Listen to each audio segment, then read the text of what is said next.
Veryansın TV'den Tarihte Yolculuk serisinden herkese iyi akşamlar dileriz. Bu akşam Yıldırım Koç hocamla beraberiz. Hocam hoş geldiniz. Nasılsınız? Merhaba. Hocam şimdi geçen hafta aslında kadroya değinecektik. Şevket Süreyya'ya değinecektik. Belki biraz Doğan Avcıoğlu'na değinecektik ama onlara değinemedik. Bir giriş yapalım dedik. Girişimiz çok uzun oldu. O dönemin dünyasını anlayacağız diye bayağı uzun bir giriş yaptık. Şimdi tabii artık Şevket Süreyya ayrıntısına değineceğiz. Kadronun ayrıntısına değineceğiz. Ama içine doğduğu dünya neydi Kadro dergisinin? Çünkü 29 buhranını da atlamıştı. 29 buhranlardan 3 yıl geçmişti. O dönemki dünya neydi? Cumhuriyet ideolojisini nasıl nitelendiriyorlardı ve nereye taşımak istiyorlardı? Bir yere taşımak istiyorlarsa da bunların ayrıntısına değinelim. Kadro nasıl bir dünyaya, nasıl bir cumhuriyete doğmuştu hocam? Şimdi Türkiye 1929 buhranından etkilendi ama bir şansımız vardı. Türkiye'de nüfusun 3/4'ü köylerde yaşıyordu. Onun dışında şehir nüfusu sınırlıydı. 29 buhranından etkilenen öncelikli olarak köylülük oldu. İhracata dönük üretim yapan köylülük. Yani sıkıntı ve fatura büyük ölçüde köylüye çıktı ama onlar da açıkçası geçimlik ekonomi içinde piyasayla ilişkileri sınırlı büyük çoğunluk köylülüğün hayatlarını sürdürdüler. 29 buhranı bu anlamda Türkiye'yi etkiledi ama ağırlıklı olarak köylü. Mesela başka ülkelerde işsizlikte müthiş artışlar var. Şöyle bir iki örnek vereyim ben. Bu hani batıda nasıl oldu filan diye. Amerika Birleşik Devletleri'nde işsizlik oranı %27. Almanya'da %44. Yani Nazilerin yükselmesinin temelinde bu artan işsizlik var. Savaş ekonomisiyle zaten o işsizlik ondan bayağı sonra düşüyor. Yani şöyle, kimse aptal değil. Naziler 1933 Ocağı'nda iktidara geldikten sonra bir taraftan 1 Mayıs 33'ten itibaren baskıya başlıyorlar ama diğer taraftan büyük yol yapımları, ormanlaştırma arazileri, işçilere tatil olanakları, bizim Vosvos dediğimiz Volkswagen Volkswagen'dır. Volk, halk, wagen, halk arabası. İşçiler için yapılmış bir araçtır filan. Yani işçilerin hayat seviyesini yükseltiyor, işsizliği bayağı düşürüyor. Yani Naziler insanları sadece baskı altında tutmuyorlar, refah seviyelerini de bir parça düzeltiyorlar. Ama tabii bu savaş yapısına, yani o otokrasisine ortak etmek için tabii ki de yani birilerini de bu sürece alıştırmak lazım. O yüzden aslında bir ortaklık anlaşması, yani bir mutabakat oluyor aslında. Yani bu esasında gelişmiş ülke işçi sınıflarının sistemle bütünleştirilmesinin örneklerinden biri. Bu dönemde dünyada iki ana eğilim var. Bir eğilim, sömürgeniz yoksa baskıcı yönetimler geliyor. Şimdi Almanya'nın sömürgeleri 1870 sonrasında vardı, Batı Afrika'da filan. Birinci Dünya Savaşı'nda bunların hepsini kaybetti. Gerici bir yönetim geldi. Japonya'nın fazla sömürgesi yok. 1931'de gerici bir yönetim geldi. İtalya'da 1921-22'lerde Mussolini geldi, sömürge yok. Ama sömürgesi olan ülkelerde de olumlu gelişmeler var. Mesela İngiltere'de İşçi Partisi ilk defa biraz güç kazandı. Onun ötesinde Amerika Birleşik Devletleri'nde Roosevelt'in başkanlığı sırasında New Deal dedikleri devletçi politikalar var. Sendikaları meşrulaştıran 1935 Wagner yasası filan var. Yani çeşitli ülkelerde gelişme farklı oldu. Sovyetler Birliği'nde ise Stalin'in hakimiyetini pekiştirmesi var. Yani Stalin'i hala göklere çıkaranlar var Türkiye'de sosyalist hareket içinde ama yani Stalin'in 2. Dünya Savaşı'nın ilk başlarında Sovyetler Birliği'ne büyük kayıplara sebep olacak 36-37 tasfiyelerini değerlendirmek gerek. 36-37'de müthiş tasfiyeler bir sürü insan Sovyetler Birliği Bolşevik Partisi'nin merkez komite üyelerinin çoğunu kurşuna dizdirdi filan. Ondan sonra büyük kayıplar oldu. Bu yıllar Sovyetler Birliği'nde Stalin diktatörlüğü var. Rosa Luxemburg'un daha Birinci Dünya Savaşı sırasında Leninist Parti modeline yönelttiği bir eleştiri vardır. Der ki Rosa Luxemburg, parti kendini işçi sınıfının yerine koyar. Parti içinde bir grup merkez komite kendini partinin yerine koyar. Bir süre sonra merkez komitesi içinde bir kişi kendini merkez komitesinin yerine koyar, kararlar alır diye. Yani Stalin'in yaptığı da oydu. Önceden söylemişti. Evet. Yani bu yıllarda cemiyete akvam var, Milletler Cemiyeti. Ama gücü ve etkisi giderek azalıyor ama Türkiye'ye de katılma teklifi geliyor. İşte şu anki Birleşmiş Milletler'in Şimdiki Birleşmenin atası. O dönemde Sovyetler Birliği Milletler Cemiyeti üyesi değil ya da Cemiyeti Akvam. Amerika Birleşik Devletleri de değil. Türkiye Sovyetler Birliği ile yakın ilişki içinde dış politikasında birbirlerini kolluyorlar.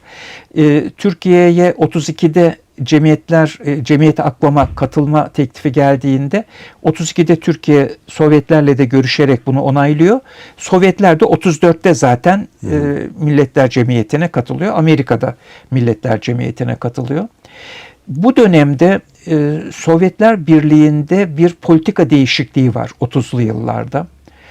1928'de çok ilginç bir tespitle dünyanın buhrana gittiğini tahmin ediyorlar. Buna bağlı olarak da Komünist Enternasyonel'in 6. Kongresi 1928'dedir. Müthiş sektör bir politika belirleniyor. Almanya'da Hitler'in iktidara gelmesinde bu sektör politikanın da rolü var. Sosyal demokratları sosyal faşist diye nitelendiriyorlar. Birinci düşman. Nazilere kadar düşman değil. Hatta Nazi Partisi'nin adı ne açılmış? Milliyetçi Sosyalist İşçi Partisi. Nazi öyle demek. Almanya Milliyetçi Sosyalist İşçi Partisi diye. 1933'te Hitler iktidara geldikten sonra 1934 yılında Sovyetler Birliği Komünist Partisi'nin 17. kongresi var. Orada yaptıkları hatayı anlıyorlar ve Birleşik Cephe politikasına geçiyorlar. 1935'te de bu Komünist Enternasyonel'in 7. kongresinde bu kabul ediliyor. Kadro dergisinin 35 başında yayını durdurmasında Sovyetlerden artık bir tehdit gelmeyeceği algısının önemli olmuş olduğunu düşünüyorum. Çünkü o döneme kadar devlet düzeyinde iyi ilişkiler var ama Komintern ve TKP sürekli Mustafa Kemal Paşa'ya saldırıyor, aleyhte bildiriler çıkartıyor. Bereket güçleri yok da işe fazla bir etkileri olmuyor. Hatta Scharfmann diye bir TKP üyesi vardır. 29 tevkifatında epey yatar çıktıktan sonra verdiği bir rapor var. Diyor ki adam Scharfmann, biz en fazla yaptığımız 300 tane bildiri basmak, onu sağa sola atıyoruz. En iyi okuyucularımız da polisler diyor. Hemen yakalanıyor, götürülüyor filan diye. 1934'te Sovyetler Birliği Komünist Partisi'nin 17. kongresindeki bu karar değişikliğinden sonra Mustafa Kemal Paşa açısından kadroya ihtiyaç da büyük ölçüde kalkıyor. Şeye hemen gidiyorum.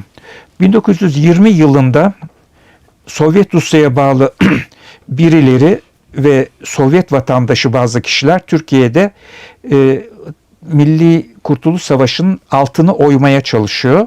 Mustafa Kemal Paşa İttihatçıları kullanarak bir komünist partisi kurdurtuyor 1920 yılında. 3-4 ay sonra Sovyet Rusya'dan gelen tehdit ortadan kaldırıldığında Komünist Partisi'ni de kapattırıyor. Yani İthal komünistler Türkiye'de faaliyet göstermeye başladığında onun çekici olmasını önlemek için kendi kontrolü altında bir Komünist Partisi kurdurtuyor. 1930'lu yıllarda da Sovyetler Birliği'ne bağlı ve bağımlı eski TKP'nin Türkiye'deki faaliyetleri yoğunlaşmaya başlayınca buna karşı kullandığı bir araç ne? Kadro dergisi. Devletçiliği savunan, adaleti savunan, sosyalist tüm ilkeleri sahiplenen bir şey. Onun için dünyadaki gelişmelere bakarken 28'deki o sektör politika Komintern'in 34'te Sovyetler Birliği Komünist Partisi'nin 17. kongresinde politika değişikliği ve bunun 35'teki 7. kongreye yansıması olayı var. Bu dikkate alınması gerekir gibi geliyor. Türkiye'de 29 buhranı sonrasında 3 önemli olay var. Biri Fethi Okyar Serbest Cumhuriyet Fırkası'nı Atatürk'ün talimatıyla kuruyor. Yerel seçimler öncesinde propaganda amacıyla İzmir'e geldiğinde işten çıkarılmış olan bu incir, üzüm işleme atölyeleri ya da fabrikalarındaki işçilerin protestoları var. Menemen'de şeriatçı bir ayaklanma var. Bir de Ağrı'da Kürt ayaklanması var. Ağrı ayaklanması da bayağı uzun sürüyor. Yani evet. 30'da 3 böyle olay söz konusu. Doğu Beyazıt'ta mı oluyor? Galiba hatta ondan sonra Ağrı Dağı'na kaçıyorlar. O zaman Küçük Ağrı İran sınırları içinde. Küçük Ağrı'ya geçtiklerinde bizim asker onları izleyemiyor. Ondan sonra bizim Kasr-ı Şirin Anlaşması'ndan beri mi ne İran sınırında yapılan tek tadilat. Biz onlara bir parça toprak veriyoruz. Küçük Ağrı'yı Türkiye'ye dahil ediyoruz. Böylece ayaklananlar Küçük Ağrı'ya kaçıp canlarını kurtaramıyor. Öyle bir olay söz konusu. Şimdi bu dönemde 1930 yılında Merkez Bankamız kuruldu. Türkiye Cumhuriyet Merkez Bankası. Türkiye'de iki kurumun adı Türkiye Cumhuriyet'tir. Biri Cumhuriyet Savcılarıdır, biri de Türkiye Cumhuriyet Merkez Bankası'dır. 1931'den itibaren faaliyete geçiyor. Merkez Bankası kurulana kadar paramızı Osmanlı Bankası basıyordu. O anlamda önemli. Onun arkasından bir iktisadi buhran vergisi oluyor. Arkasından Türk Ocakları kendini feshetti ve Cumhuriyet Halk Partisi'ne malı mülkü aktarıldı ve onun arkasından halk evleri kuruldu. Halk odaları kuruldu. Yani bir toplumsal dönüşümü gerçekleştirmede, yani benim çocukluğumda halk evleri çok önemliydi 50'li yıllarda ki Demokrat Parti döneminde sıkıntı yaşandı ona rağmen. Onun arkasından Türk Tarihi Tetkik Cemiyeti ve daha sonra Türk Tarih Kurumu kuruluyor. Bunlar dernek statüsünde bu arada. Evet. Yani Türk Dil Kurumu şu anki gibi değil yani. Değil, kuruluyor. Halk evlerini konuştuk. İlk defa 22 Ocak 1932'de ilk Türkçe Kur'an Hafız Yaşar Okur tarafından Yerebatan Camii'nde okunmuş. Bunu çok önemsiyorum. Okulda ders verirken bir gün başı bağlı bir öğrencim vardı. Sevdiğim çocuktu. Bir gün ders arasında geldi. Fatiha suresini biliyor musun dedim. Tabii hocam biliyorum dedi. Dedim Türkçe mealini biliyor musun? İlgilenmemiş. Fatiha suresinde iki şey vardır. Bir der ki senden başka kimseye kulluk etmem. Senden başka kimseden yardım ummam. Ya müthiş devrimci bir olaydır. Yani insanlık tarihinde senden başka kimseye kulluk etmem demek, yani ağaya da kulluk etmem, padişaha da, patrona da, şeyhe de, yani şimdi geçenlerde vardı bir tarikat şeyhi ip uzatıyor, onu tutanlar. Yani İzmir'de toplandı. Bu Türkçe Kur'an-ı Kerim'in okunması son derece önemli. Onun için ilk kez bu 22 Ocak 32'de okunması Yerebatan Sarayı Camii'nde önemli. Ondan bir hafta sonra 29 Ocak 32'de de 8 hafız İstanbul'da Sultanahmet Camii'nde Türkçe Kur'an okuyorlar. İlk Türkçe hutbe 5 Şubat 32'de gerçekleşiyor. Bursa'da Türkçe ezan, bir de kamet diyorlar. Ben tam onu da bilmiyorum. Türkçe ezan ve kamet okunma diye. 1 Şubat 1933'te 100 kişi gösteri yapıyor. Bunun üzerine Mustafa Kemal Paşa bir yerlerden gezisini bırakıyor. Bursa'ya geliyor ve Bursa'daki o akşam ünlü nutkunu söylüyor. Niye bir şey yapmadınız deyince oradakilerden biri biz olayı bastıracak ama zabıtaya ve adliyeye olan güvenimden ötürü sesimizi çıkarmadık diyorlar. Bunun üzerine bu Bursa nutkunu söylüyor. Bir dönem 60'larda Atatürk'ün böyle bir nutkunun olup olmadığı epey tartışılmıştı. Olduğu kanıtlandı. Atatürk'ün. Ama hala yok diyorlar bu arada. Hala yok diyenler var ama artık yani resmi belgelerde de kabul ediliyor. Onun arkasından da 7 Şubat 33'te, yani çok ilginç, Mustafa Kemal Paşa 1 Şubat'ta olaylar oluyor. 7 Şubat'ta İstanbul Evkaf Müdürlüğü bütün camilerde ezan ve kametin Türkçe okunması için bildiri yayınlıyor. Yani o gösteri tam tersine Mustafa Kemal Paşa'nın ikinci adımı atmasının altyapısını oluşturuyor. Darülfünun kapatıldı 33'te. İstanbul Üniversitesi kuruldu. Kadınlara seçme ve seçilme hakkı 24 Anayasası'nda verilememişti. 30'da yerel seçimlerde, 34'te milletvekili seçimlerinde başladı. Birinci sanayi planı söz konusu ve bütün bu sürecin sonunda da 1932 yılı Ocak ayında Kadro dergisi yayınlanmaya başlıyor. Kimlerden oluşuyor bu kadro? Esasında ilk başta 5 kişi, ondan sonra bir de 6. kişi katılıyor. Bunlar kim? Şevket Süreyya Aydemir, o zaman yok, soyadı yok henüz. Eski TKP üyesi. Vedat Nedim Tör, TKP Merkez Komite üyesi, 26 Viyana Konferansı'nda Merkez Komite Sekreterliğine getirilmiş. İsmail Hüsrev Tökin, Kutuv'da eğitim görmüş ama Türkiye'ye gelir gelmez TKP ile ilişkilerini kesmiş. Tarım konusunda çok çalışmaları olan ve 1930'larda Türkiye'de köy iktisadiyatı diye çok değerli bir çalışma yapmıştı. Daha sonra bir yayın evi tarafından onun yeni baskısı yapıldı. Murat Belge'nin babası Burhan Asaf Belge. Bu işin başında ve Mustafa Kemal Paşa ve İsmet Paşa ile bağlantıyı sağlayan Yakup Kadri Karaosmanoğlu var. Ondan sonra da 1933 yılında, bir yıl sonra Mehmet Şevki Yazman diye eski subay, çok yetenekli, aynı zamanda mühendis, İstiklal Savaşı ve savaşlara ilişkin kitapları var. Çok üretken biri ama genellikle hani sayılırken Mehmet Şevki Yazman unutulur. 6 kişi var. Burada bütün yazılar yazı kurulunun ortak kontrolünden geçiyor. Yani çıkarılan yazılar öyle rastgele sokulmuş yazılar değil. Uzunca bir süre sadece bu 5 kişi, sonra 6 kişi kadroda yazıyor. Dışarıdan pek yazar almıyorlar. Birkaç kişi, Vedat Nedim Tör ve diğer birkaç kişi ideolog Şevket Süreyya'ydı diyorlar. Yani belirli bir iş bölümü var. Dergi politikasını belirleyen kişi Şevket Süreyya Aydemir.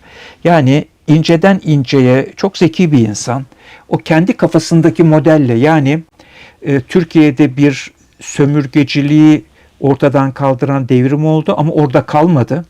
Çünkü 1776 Amerikan Bağımsızlık Savaşı da sömürgeciliğe karşı bir savaştır ama onun devamı gelmedi. Başka sömürgecilik karşıtı savaşlar da var ama ilk kez diyor Mustafa Kemal Paşa'nın önderliğindeki Türk Kurtuluş Savaşı'nda sömürge statüsü, yarı sömürge statüsü sona erdirilip bağımsız bir devlet kurulduktan sonra çok ciddi bir toplumsal ve siyasal ve kültürel değişim ve dönüşüm gerçi, yani inkılap devam etti diyor. Bu anlamda belirleyici kişi ta 1920'den itibaren bu görüşleri savunan Şevket Süreyya Aydemir.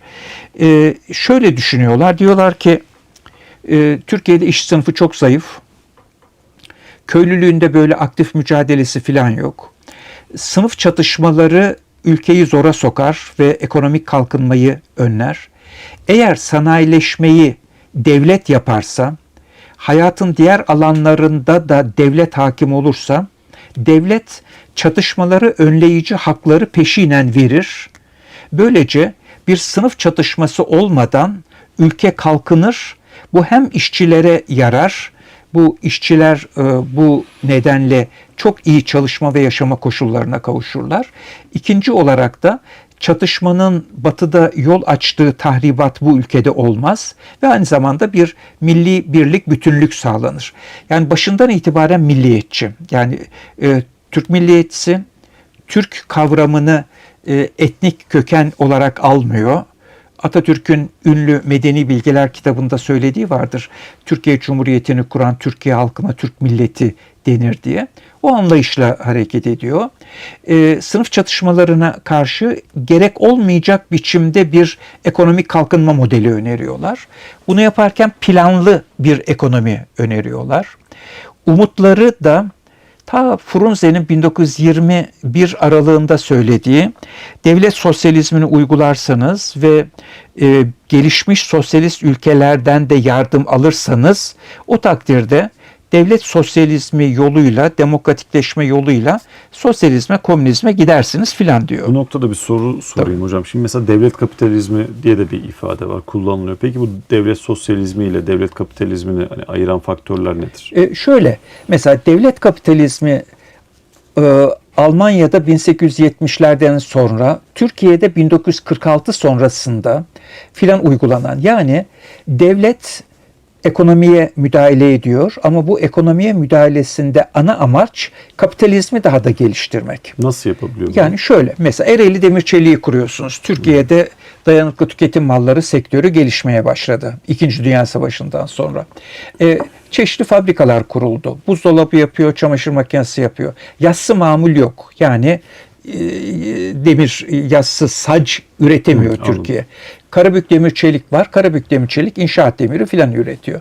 O zaman ne yapıyorsunuz? Ereğli Demir Çelik fabrikasını kuruyorsunuz. Ereğli Demir Çelik'te devlet de var, özel sektörde var ama yönlendirici olan devlet. Devlet burada ne yapıyor? Yassı mamulü üretiyor, ucuza Türkiye'deki sermayedarların dayanıklı tüketim malı üretmeleri için onlara ucuza satıyor. Yani dayanıklı tüketim malları olayı yapılacağında ana girdiği sağlıyor. Veya diyelim devlet küçük üreticiliği teşvik etmek istiyor. Ne yapıyor? Gübre üretiyor. Kooperatifçiliği pek önemsemiyor. Küçük üretici köylülüğünde oy desteğini alabilmek amacıyla destekler, sübvansiyonlar uyguluyor ve gübreyi maliyetinin altında fiyatlarla satıyor. Devlet kapitalizmi bu. Veya bunun ötesinde siyasi iktidarlar kamu kuruluşlarını arpalık olarak kullanıyor. Yani bir kişinin yapacağı işe 3 kişi alıyor. Hani bizim bankamatik memuru dediğimiz bu ATM'lerden ödeme, bu 1950'lerde çok yaygınlaşıyor. 1939 hatta 45'e kadar devlet işletmeleri çok verimli çalışan, devlet memurlarının ve devlete çalışan işçilerin gerçekten çalıştığı ama buna karşılık gerçekten iyi şartlarda yaşadıkları ve çalıştıkları yerlerdi. 1946 sonrasında devlet kapitalizmine geçiyoruz. Devlet işletmeleri var ama devlet işletmelerinin amacı giderek Türkiye'deki sermayedar sınıfa ucuz girdi üretmek, onlara adam yetiştirmek ve iktidardaki siyasi partiye oy sağlayacak istihdam olanaklarını yaratmak. Yani eski TKP'liler devlet sosyalizmi diye Mustafa Kemal Paşa'nın uyguladığını bu devlet kapitalizmi falan diye küçümsemeye kalkıyorlar. Yani bu aralar ben Nazilli Sümer Bankı ilişkin birkaç şey okudum. Tural Şeker'i bilirim, Kayseri Şekeri, Kayseri Sümer Bankı bilirim. Nazilli Sümer Bankı kapandıktan sonra gezme imkanım oldu. Yani buralar cennettir. Yani işçiler açısından. Bir de zaten 1926'da kabul edilen bir devlet memurları kanunu var. Memurin kanunu 788 sayılı. İşçi sınıfının üst tabakasına o günün dünya koşullarında herhalde en iyi hakları sağlayan şeydir. Korkut Hoca'nın bir çalışması var. Korkut Borota hocamızın. 1930'lu yıllarda dünyada buhran yaşanıyor. İşçi ücretleri falan düşüyor. Türkiye'de sıradan işçilerin ücretleri de artıyor satın alma gücü olarak. Devlet memurları 1932-33 yıllarında nüfusun %1.10'da ikisini meydana getirirken milli gelirden %7,5-%8 oranında pay alıyorlar. Bu devlet sosyalizmi. Yani 1930'lu yıllarda böylesine bir şey var ve sermayedar sınıf o yıllara kadar Cumhuriyet dönemine geçtikten sonra Türkleştirilmemiş, öyle söyleyelim. Bir şey var, 34'te Almanların Türkiye'ye saldırı ihtimaline karşı Kırklareli Tekirdağ civarında bizim Trakya'da çok Yahudi varmış. O Yahudilere güvenilemiyor.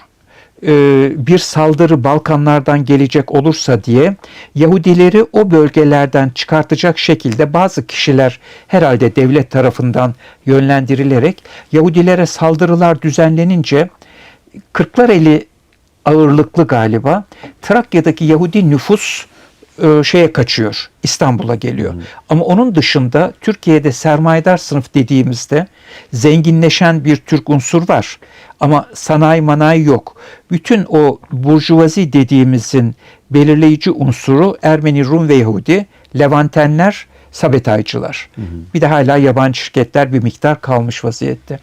Bizim sermayedar sınıfın yerlileşmesinde 42 varlık vergisidir.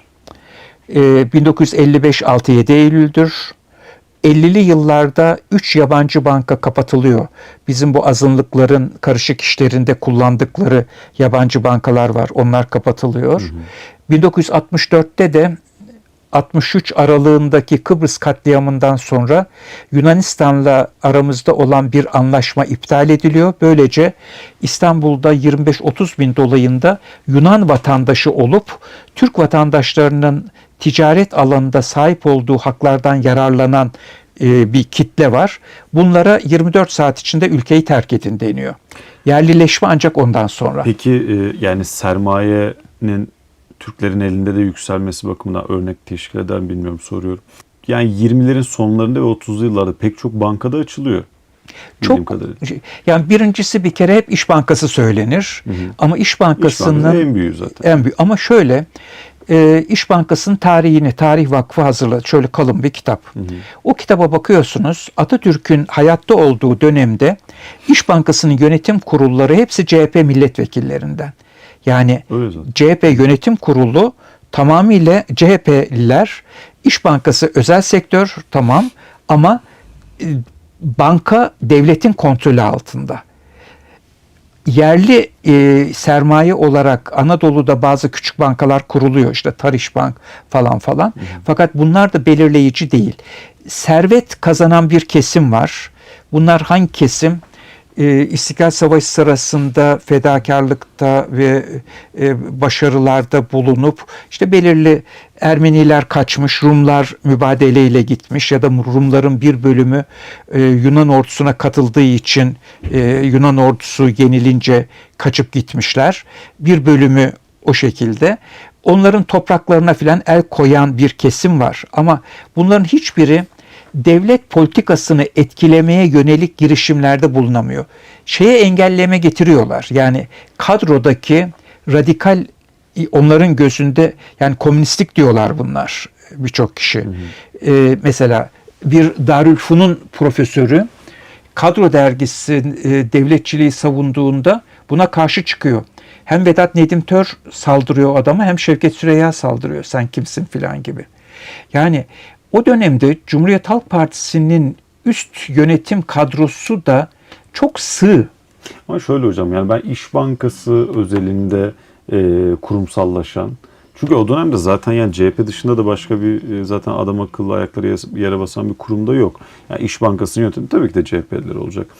O yüzden ben parti içerisinde de ayrı ayrı gruplar var diye vurgulamaya çalışıyorum ama benim düşüncem yani tabii naçizane. Vardır ama orada her şey Mustafa Kemal Paşa'dan geçer. İşte şöyle, aslında Atatürk'ten sonraki gelişen devlet kapitalizmi sürecinin tohumları bu kişiler tarafından atılıyor diye düşünüyorum. Evet, yani tabii bu eğilimler var. Yani şöyle, yani bal tutan parmağını yalar diye Anadolu'da boşuna söylenmemiştir. Ya da devletin malı deniz yemeyen domuz boşuna söylenmemiştir. Atatürk döneminde bir yeni insan yaratılmaya çalışılıyor. Yani mesela Sovyetler Birliği bir sosyalist insan yaratamadı. Bence Çin, 4 defa gittim, sosyalist insan yaratamadı. Ama Atatürk sanki o ilk kuşak, benim babam 1921 doğumluydu. O kuşağı düşünüyorum. Onlar devlete sahip çıkan, yani sahtekarlık söz konusu değil. Hırsızlık, devlette hırsızlık söz konusu değil. Yani öyle bir terbiye ile büyümüş insanlardı. Köy enstitüleri onu yapmaya çalıştı. Halk evleri ve halk odalarıyla o yeni insanı yaratmaya çalıştılar. İşte bütün Batı uygarlığının temel eserlerinin Türkiye'de yayınlanması, klasik müziğin, Batı müziğinin Türkiye'ye getirilmesi, ilk opera Şah Rıza'nın Türkiye'ye gelme sürecinde. Yani Atatürk'ün kafasında Osmanlı'nın o ezik, kul kimlikli kişisinin yerine özgüveni olan, milli kimliği gelişmiş ve vatansever, namuslu insan yaratma çabası var. Ama bu kolay değil. Çünkü Atatürk'ün elinde radyo yok ya. Yani o yıllarda radyo son derece istisnai bir olay. Yani ben annemle kızım yıllar önce, 20 yıl falan önce bir çekim yapmış. Geçenlerde onu izledik, o çekimleri. Yani Turhal Şeker Fabrikası'nda benim dedem işçiymiş. Lojmanda otururlarmış. Radyoyu filan anlatıyor. Yani radyo yoktu diyor 1930'lu yılların sonları, savaş yılları filan. Yani adamın biri bir radyo almış, hoparlörle etrafa yayın yapıyormuş filan. Yani Atatürk'ün elinde radyo yok. Gazete son derece sınırlı. Nüfusun 3'ü köylerde yaşıyor. Ta büyük kaçkın döneminde kaçmışlar. Yol yok, iz yok, bir sürü vatandaşlığı yok. Yakalarsa askere götürüyor filan. Yani ona rağmen halk odaları, halk evleri, savaş yıllarında köy enstitüleriyle yeni bir insan tipi yaratılmaya çalışıyor. Ama yetmiyor. Yani dediğim gibi Çin yapamadı, Sovyetler Birliği yapamadı. Atatürk ona rağmen bir kuşak, o babamların kuşağının yani soyulmaz, hırsızlık yapılmaz, yalan söylenmez, öyle bir kuşak yetiştirdiler. Yani Türk milletinde böyle bir potansiyel var ve belli bir oranda gerçekleştiriyor. Ben buna kesinlikle katılıyorum. Çünkü yani Türk milletinin karakteri, işte kökünde barındırdıkları itibariyle buna da müsait bir yapısı var. Ama ben işte devrimi gerçekleştiren Atatürk ve birkaç kişi dışında ki kişilerin belli bir nokta sonrasında açıkçası sistemin birer ortakları haline geldiği kanaatindeyim. Bu yüzden zaten Atatürk yani şu çok basit bir şey. 11 Kasım'dan itibaren başlayan bir karşı devrim süreci var. Evet. Yani bunun olması için eğer her şey güllük gülistanlıksa zaten bunun olmaması gerekiyor. Yani değil mi? Bir süre en azından bu devrimci süreç devam etmesi gerekiyor. Bir 10 yıl, 15 yıl, 20 yıl falan neyse 25 yıl. Çünkü karşı devrimcilerin daha yeni yeşerecekler. İşte efendim kendi eğitimlerini görecekler, kendi gruplarını, ekiplerini oluşturacaklar, işte bürokraside yer alacaklar bilmem ne falan. Bu uzun bir süre alır. 15 yıl, 25 yıl, 50 yıl neyse artık. Ama Atatürk ölüyor, orada karizmatik bir lider var. Karizmatik lider öldükten sonra karşı devrim süreci başlıyor. Şimdi bu başlayabiliyorsa o zaman şudur. Ben derim ki ordu içerisinde bunun karşılığı var. Bürokraside karşılığı var. Yargıda bunun karşılığı var. Eğitimde karşılığı var. Üretim ilişkilerinde karşılığı var. Demek ki her yere egemen olan, gücü yeten Cumhuriyet Halk Partisi tekil bir yapı değil. Kendi içerisinde bir anlayışı temsil eden bir yapı değil. Buradaki adamlar işte banka çevrelerinde olsun, işte toprak ilişkileri çevresinde olsun, esnaf çevresinde olsun, işte bürokrasi çevresinde olsun, yargı çevresinde buralarda farklı çıkar odakları oluşturmuş durumda. Ve bunu da Atatürk döneminde belli bir noktaya kadar gizleyip, belli bir noktaya kadar açığa çıkartan, işte öyle karmaşık girift bir ilişki içerisinde devam ettirip saha tamamen kendilerine kaldığı zaman da artık at koşturdukları bir süreç. Yani ki ben zaten Atatürk'ün kesinlikle öldürüldüğünü düşünüyorum. O ayrı bir konu. Yani elimizde deliller vardır, yoktur falan o ayrı ama gerçek anlamda güvenebileceği. Mesela Sovyetlere baktığımız zaman hani Lenin ölürken ya ben yapayalnız ölüyorum. Benim işte kadrolarım yok. Böyle bir kaygıyla ben öldüğünü düşünmüyorum Lenin'in.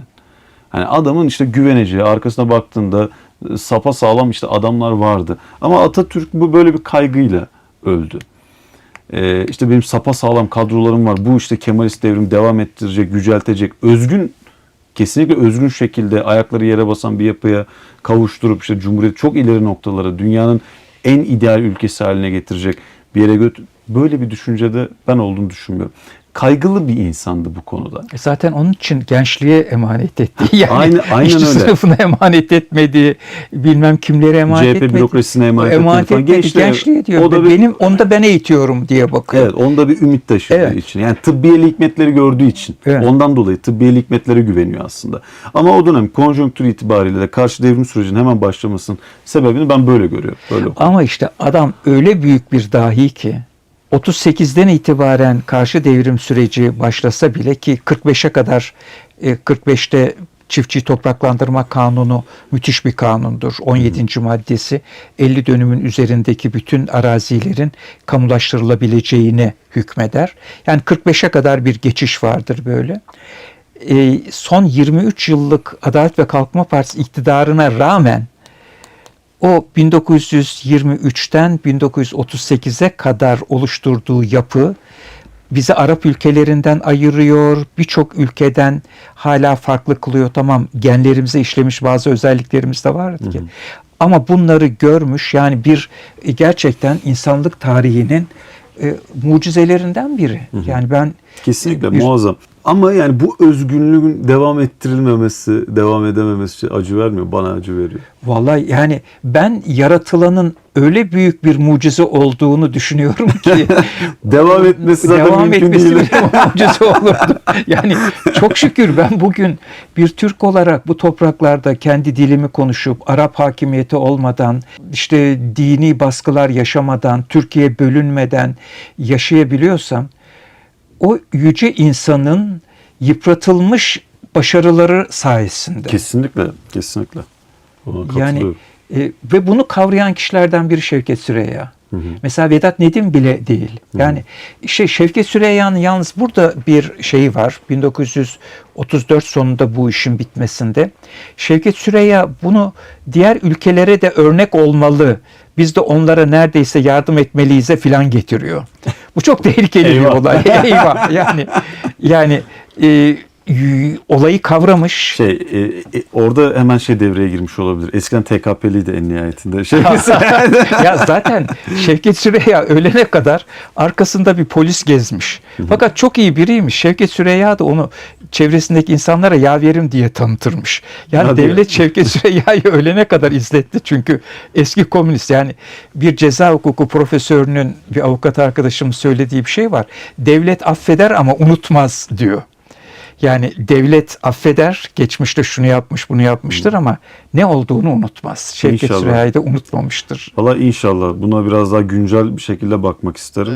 Şimdi hep 96'daki bayrak indirme olayını örnek veriyorlar. Evet. Birinci PKK açılımında da karakolumuzdan bayrağı askerimiz çekmek zorunda kaldı. Ve 2026 yılında yine Türkiye Cumhuriyeti topraklarında bayrağımız indirildi, ayak basıldı, yırtıldı ve yakıldı. Umarım devlet unutmuyordur. Ama bundan önce ilk 96'da tam önlemini aldık ama 2014 yılıydı yanlış hatırlamıyorsam. Yani o Tamburalı Paşa'nın mı ne yani çekip vur diyor, vuruyorlardı. Yani 96, olması gereken de odur. 96'da öyleydi. Yani umarım bu 2026 yılında yaşananı da devlet unutmuyordur hocam. Yani sizin söylediğiniz umarım doğru çıkar. Unutmaz. Dün Fenerbahçe maçında Fenerbahçe hayırlı bir iş yaptı. Stada girenlere Türk bayrağı dağıtmış. Televizyonda bütün stadyum Türk bayrakları dalgalanarak o coşkuyla Cumhuriyete ve bayrağımıza sahip çıkıyordu. Türk milleti sahip çıkıyordu. Yani cami duvarına bilmem ne yapmak diye bir laf vardır. Bu birileri yani ben buraya gideceğini hani biliyordum demeyeyim de, ben yine Türkiye Cumhuriyeti Devleti'ne güvenen bir insanım. Büyük yani çok hoşuma gitti. Amerika'ya köpeklik edenlere Amerika tekmeyi vurunca, nereye gider daha bilemiyorum ama tekmeyi vurunca birisi nasıl ağlıyordu, bir şarkıcı bizi bıraktınız filan diye. Yani rezildi. Rezillikti. Ama çok hoşuma gitti. Yani sırtını Amerika'ya dayayıp burada ahkam kesmeye, ukalalık yapmaya kalkanlar yani evet, hak ettiklerini gördüler. Ama tabii ben Amerika'nın tamamen tekme vurduğunu düşünmüyorum. Onları başka şeylerde kullanmak için korkuyorlar. Kaç yıldır yatırım yapıyor, o kadar da aptal değil Amerika. Köpeğini her zaman korur. Yani ama yine burada bir tekme yediler. Yani oldu tabii ki. Yani kenarda duruyor galiba ama tekme yediler. Dediğimiz gibi umarım bunu da devlet unutmaz diyelim. Yok, gerçekten. Ama ben daha sineği millet sözünün arkasına sığınıyorum. Ben Türk milletine güveniyorum. Evet. O yüzden kendimi de cumhuriyetçi olarak niteliyorum. Hocam bu programımızı burada sonlandıralım isterseniz. Evet. Sonraki haftalarda da devam edelim. Yine kadro süre Aydemir, Avcıoğlu'na da girelim artık. Hocam 1 yıldır mı, 1,5 yıldır mı? Hocam bir yön yapalım, bir Avcıoğlu yapalım falan diye ısrar ediyordumsa sonunda geliyoruz. Hocam çok teşekkür ederiz. Rica ederim, ben teşekkür ederim. İzlediğiniz için teşekkürler. İyi akşamlar dileriz.